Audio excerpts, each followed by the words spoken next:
I see Ron descending on me with a cut, I'm going to cross my knives. As I zone away from that hand, I'm going to push this one away, and I'm going to chop that one off.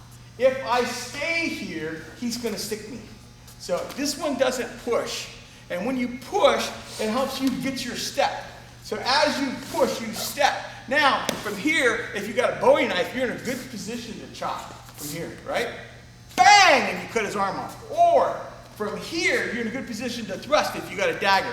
Now, from where I was right there, when this one clears, I go right over his arm into his neck. Now, somebody really good will probably lift that arm. And if they lift the arm, just peel off and stab him again, okay? Especially if you got a double-edged knife. If he lifts his arm, cut down and stick him again. Even if you only get in a couple inches. Here, if you stick that in the armpit a couple inches and jump out, he's in a world of hurt. You can cut all those nerves. You're going to give him a suitcase full of pain right there on the spot. He'll have no place to put that pain. So the one thing is, when you see this big cut coming here, and you can get your knives crossed, that one's got to push, okay? If you can push this side, but you run into that, okay? So if you do push this side, you're going to have to, sometimes you may not be able to step this way, so you may have to push this way. When you do, be wary of that. Now again, if you pick this up and you pass it, now you can stab him again, all right? So what you want to remember is when you reach out, now you got to be careful you don't faint, because if you reach out, it cuts you with the backhand. The other one. Yeah, that's what I'll do. When I see you, if I go like this and you do that, I'll go here and I'll step there and cut you. So I'll come here and feint, and then step over here and take off your hand. So you got to be careful. Wait for it. Wait for it. Now, I didn't move. See what I did wrong?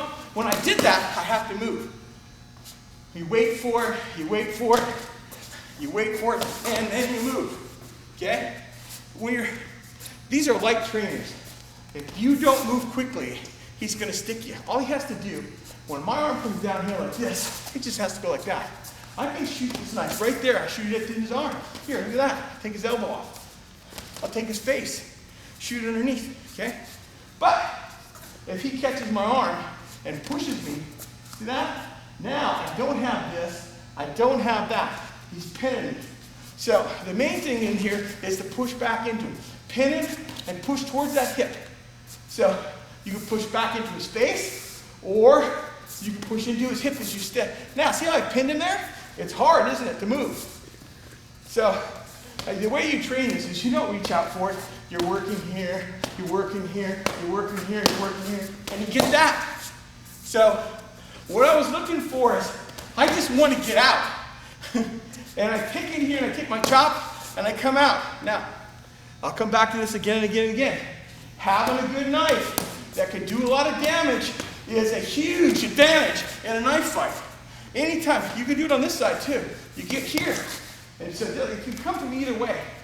This one, when you're leading, this side's forward, and it's a little easier to do this. Okay? This one's going to require a step. Now that step is both a blessing and a curse. It's slow, but it takes you, it takes you away from that hand when I step here. Now I got my chop, got my stab, got my under the arm stab, but it's a little slower. So if you're leading here and he comes to the other hand, yeah, you can do it, but you have to step, and it's risky because it's slow. So make sure that you can make that. You know, wait for it until you see it coming and you think it's committed. Because again, if he feints it, he's going to come over and cut you with the back hand.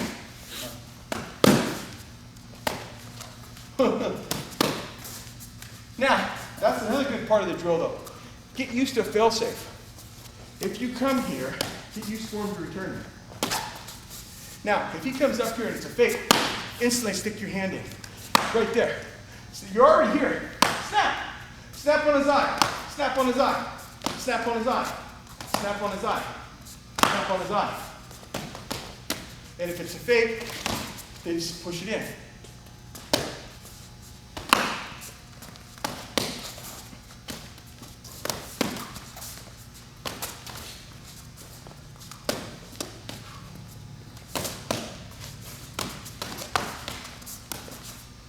You can also go from 1 to 2. And that takes a lot of skill. And you have to keep moving. And you almost have to go forward in a circular way. So he comes here, I have to circle. Pass, pass, pass it. Come up. And this is all Ron reversed. I don't know what Ron's going to do. You get used to this though. It's a change-up. Sometimes you come here.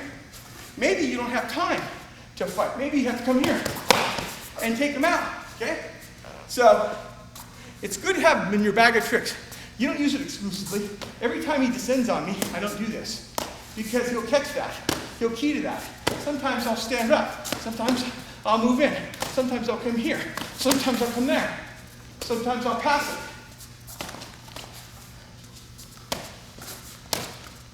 Sometimes I'll beat it. Sometimes I'll give it here.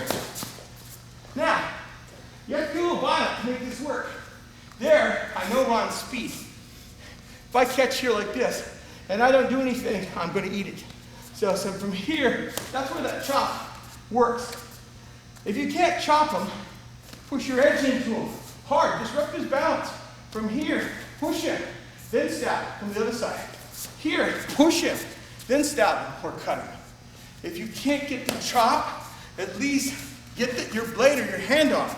You've got to disrupt him somehow, or he's coming again with that other side.